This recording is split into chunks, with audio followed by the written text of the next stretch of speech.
Hello and welcome to a new video. Today it is time for my August reading wrap up and it is a good one. Well, it's a mostly good one. We'll talk about the DNFs in a minute.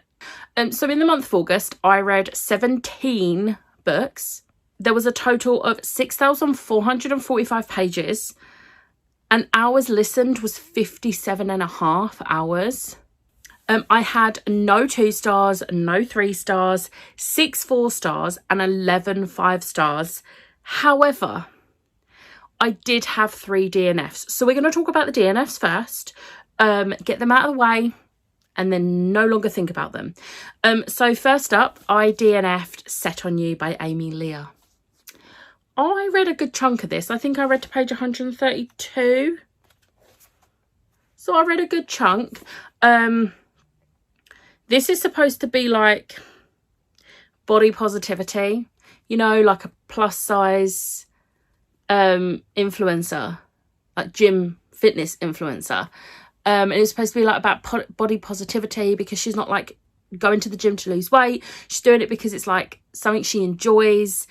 And she's not like dieting or anything. She's like, she loves her body, which I would believe if she didn't refer to fat girls as curvy. Like, just say the word fat. It's not a bad word. The guy was red flags everywhere. The moment we met him, I was like, this is supposed to be like an enemies to lovers, but he is just a walking red flag and I'm not here for it. And I tried to push through and I was just like, no. And I really didn't like how he is supposed to look like Chris Evans, which, okay, if you want your love interest to look like a attractive celebrity, fine. Ali Hazelwood did it. However, you don't need to tell me every like chapter, oh, he looks like Chris Evans. I get it. So yeah, I DNF'd it. Next up was Text Appeal by Amber Roberts. This was an e-arc that I got and I was really sad about not enjoying it. However, I'm going to be completely honest.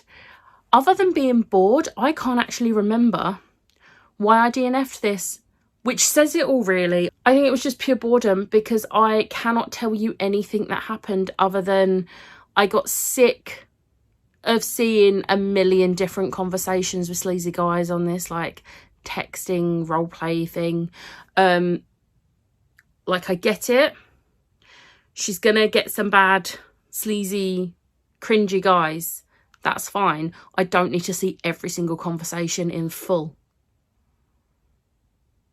Like, there are some times when telling not showing is fine. So yeah, DNF that.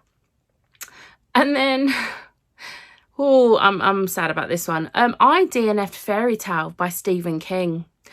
I had very high hopes going into this book. I was buddy reading it, and then there was a trigger. And my biggest trigger, and I was like, do you know what, I'm going to carry on, I'm going to push through this. And it was okay. It wasn't affecting me as much.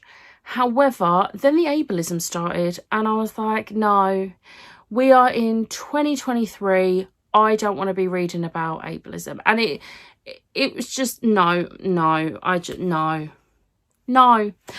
So let's move on to the books that I did read and I really enjoyed because I want to talk about those more. So we started a month off strong, although with a little bit of a pet peeve, which was my own fault and nothing to do with the book. I read Something is Killing the Children, Volume 6. This was a 5-star. This was incredible. This perfect.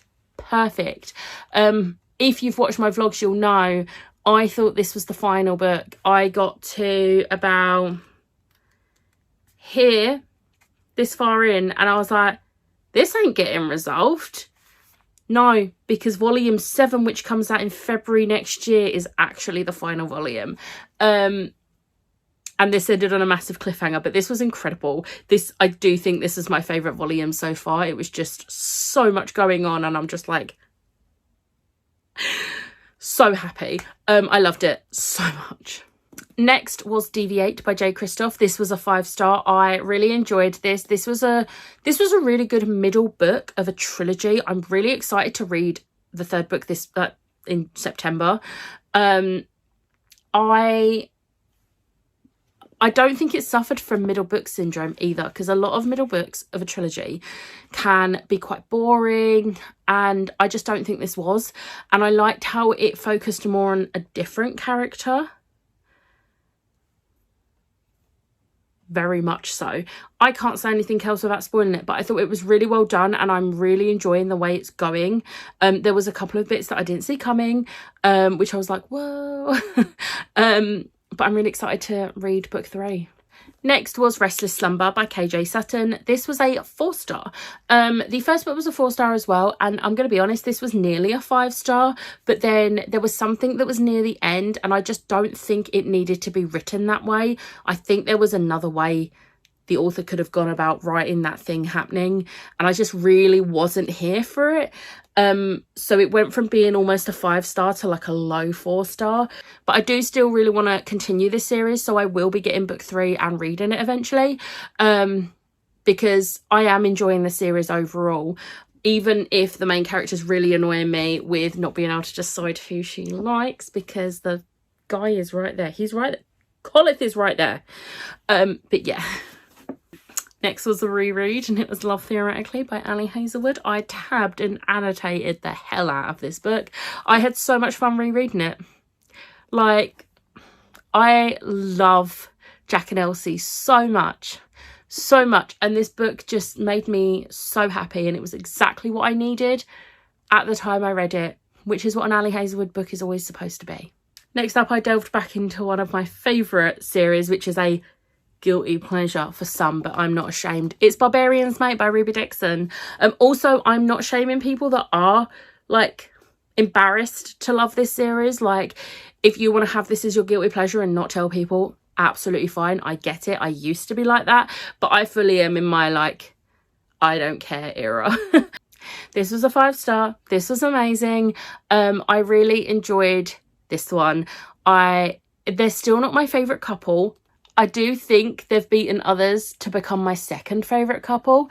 And I just really enjoy these books so much. They just bring me joy. Like, who doesn't want some blue alien smut? Next up is Book Lovers by Emily Henry. I was worried for this one. I really was, because You and Me on Vacation was a 4-star. And then Beach Read I hated. So I was very scared for this one. But I've had many people tell me her books get better as they go. Give it a go. And I'm really glad I listened to them, because this was a 5-star, and this, oh my God, this gave me so many feelings. I was sobbing at the end. Partly because I was over emotional at the time anyway, but we're not going to talk about that. This just, I really liked how the whole like plot arc went. I really liked the characters, and I'm just like, I don't know how anything's going to top this, but I've seen people saying that, I think it's Happy Places, the newest one, is better than this, and I'm just like, I will believe it when I read it, because right now I can't see it topping this one, because I loved it so much.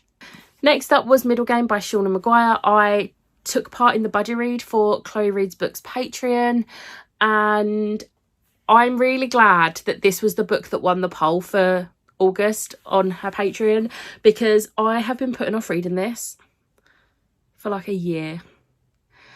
I can't even remember when I got this book. I'm going to say, based off of the person who got me this was like, I got this book like end of 2021, very early 2022. So I've had this book for so long. And I know it's not as long as I've had other books, but this is like a really popular book, and I was really daunted by it. But I really, really enjoyed it, to the point I instantly put book 2 on my wish list, and I now have book 2, which you'll see in my haul when that goes up. But I really, really enjoyed everything about this. I really liked the relationship between Roger and Dodger. It was so well done, and I was just like, yes. And it was so clever as well. But it didn't make me feel stupid, which some clever books can. So it's a win-win. I can't remember if I said, but this was a 5-star. Next up is The Doors of Eden by Adrian Tchaikovsky. I was so daunted by this. This is one of the oldest books on my NetGalley. And I actually had the ebook and the audiobook on NetGalley. And I would like to say I literally finished reading this just before starting work. And that same day, before lunchtime, I had written the review and posted it on my NetGalley. So I'm very proud because it means I'm still up to date with my reviews on NetGalley. Maybe not reading on NetGalley, but we're getting there. We are getting there slowly. But this was a 4-star. I really enjoyed this. I was pleasantly surprised by this. I've said in my vlogs that I didn't reread the blurb before I went into this. And for some reason, I thought that this was like the sort of sci-fi where like you're in space or on a different planet, but it wasn't. It takes place on Earth and there's like a multiverse of Earths. And it was so well done. I was so intrigued by this entire book. There was like a mystery element to it, like crime detective type thing, but it wasn't actually that. It was just so much more, and the character POVs were insanely good. Like, the thing is, with some books that have like loads of character POVs, it gets a bit overwhelming, but I thought this was done really well and I really enjoyed it and I wasn't confused, which was great. Next up, I read Attack on Titan volumes 1, 2 and 3. Volumes 1 and 2 was 4 stars and volume 3 was a 5-star. I am officially hooked on this series, and if I had more time, I would be continuing the series right now. This was so good. I'm so glad Jen put this on her list for me to read for my Jen Maybe Do It vlog, because I'm just like, I want to hurry up and read more so that I can start watching the anime, because Jem, Lisa and my nephew Harry have all told me the anime is great. So I need to crack on with that because this is so interesting. And like, it's like a dystopian type thing, but apparently it becomes so much more than that. And I'm like, I need to continue this to see, because I'm so intrigued. Next up was the Backstages Volume 1 by James Tynion IV. This is the same author or writer, artist that does the Something is Killing the Children series. And this, whilst it isn't horror, or if it is, it doesn't come across that horror, it's a lot milder. This is very cute whilst also being really weird and wonderful. And also they're like a theatre production team and I'm just like here for it. It was so good. It was a 5-star. It's not a, it will be a favourite, but it's not going to be like a top favourite. Like, it doesn't get all 10s on core pile like Something is Killing the Children does, but it was a pretty high 5-star. Next was the Falling in Love montage by Kiara Smith. This was really cute. This was a 4-star.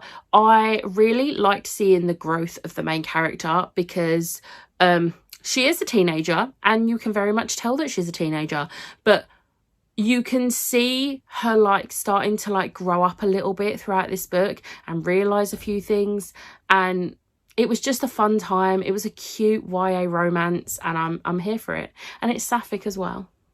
Next is Dead Man Wonderland Volume 1 by Jinsei Kataoka. I really enjoyed this. This is different, and different is not a bad thing. I don't know how to describe this other than it's like a dystopian type book. Like prisoners are sent to, like people are sent to prison. The prison is this like abandoned theme park thing. It's really interesting but really odd, but I'm really excited to see where this goes because there's like a plot arc that starts in this, like the reason he goes to prison, and I'm intrigued as to where that's gonna go. And again, I keep forgetting to say this was a 4-star. Next up was my reread of Throne of Glass by Sarah J Maas. Yes, I only reread these books last year. Yes, I'm rereading them again for Mass Along, but also I'm tabbing and annotating this time. Did I annotate? Yeah, I did annotate. I'm finally tabbing and annotating like one of my favourite series. So I'm very excited to be reading this. Obviously it's a 5-star. I love everything about this. I won't be saying that for Crown of Midnight because it is my least favourite. Spoiler alert. But it's just so interesting to go back to the first book, knowing everything that happens. It's insane. I love it. Next we have Hang the Moon by Alexandria Bellefleur. I absolutely loved this book. This was a 5-star. This made me so happy. And funnily, I relate to Annie so much. Like, there were so many bits I was like, I'm feeling seen right now. There were some really funny bits in this. Like, I just love the banter they have in this book. And I just, it has one of my favourite tropes. And I'm just like, yes. So yeah, very, very happy with this book. And now I want to read book 3. And then we're rounding up the month with my reread of Chain of Iron by Cassandra Clare. Wow, my voice stopped working then. So I was panicking that I wasn't going to get this book finished today because it is currently the 31st of August. So I need to get everything done today, which means I needed to finish this. And I was getting worried because I am tabbing it. So what I've had to do, I had to listen without reading along. And I'm going to have to go back and tab these, but that is a job for not today. It will be before the live show because the live show will be in like 2 weeks. But yeah, I should say, like, this is a 5-star, but this is probably like one of my least favourite Cassandra Clare books. I really, whilst so much happens in this that I really enjoy, there's like one thing in particular that I just hate the direction she went with it. And I know how the whole trilogy ends, but it doesn't make it any better. So yeah, but it's still a 5-star for me. But that is everything. Let me know in the comments what your favourite book of the month was. Mine is going to come to no surprise, was Something is Killing the Children, Volume 6. I love it so much. So much. But let me know in the comments what your favourite book of the month was. But I hope you enjoyed this video. If you did, hit the like button, hit the subscribe button, and I'll see you next time. Bye.